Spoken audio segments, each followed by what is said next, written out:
இன்னைக்கு நம்ம பில்கேட்ஸ் வாழ்க்கையில் நடந்த ஒரு நிகழ்ச்சியை பார்க்க போகிறோம். பில்கேட்ஸை ஒரு பத்திரிக்கையாளர் அவர்கிட்ட இன்டர்வியூ எடுத்திருக்காரு.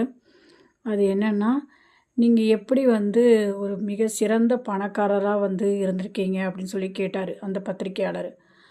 அதற்கு பில்கேட்ஸ் ஒரு பிளாங்க் செக்கை அந்த பத்திரிக்கையாளர்கிட்ட கொடுத்து, நான் உங்களுக்கு ஒரு 10 கவுண்ட் எண்ணுவேன்.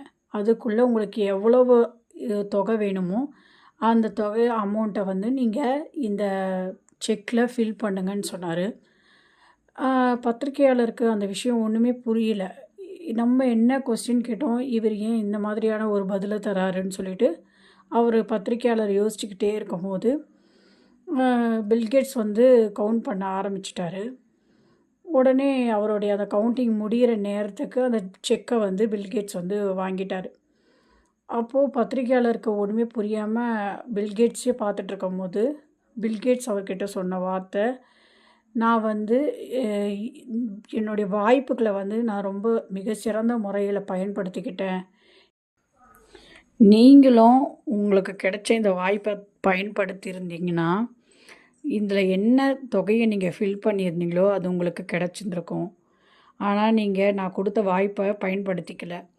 நான் இந்த மாதிரி இல்லாமல் எனக்கு கிடைச்ச வாய்ப்புகளை எல்லாம் மிக சிறந்த முறையில் பயன்படுத்திக்கிட்டதுனால இன்றைக்கி இந்த வாழ்க்கையில் நான் இப்படி ஒரு சிறந்த பணக்காரனாக உங்கள் முன்னாடி இருக்கிறேன் அப்படின்னு சொன்னார்.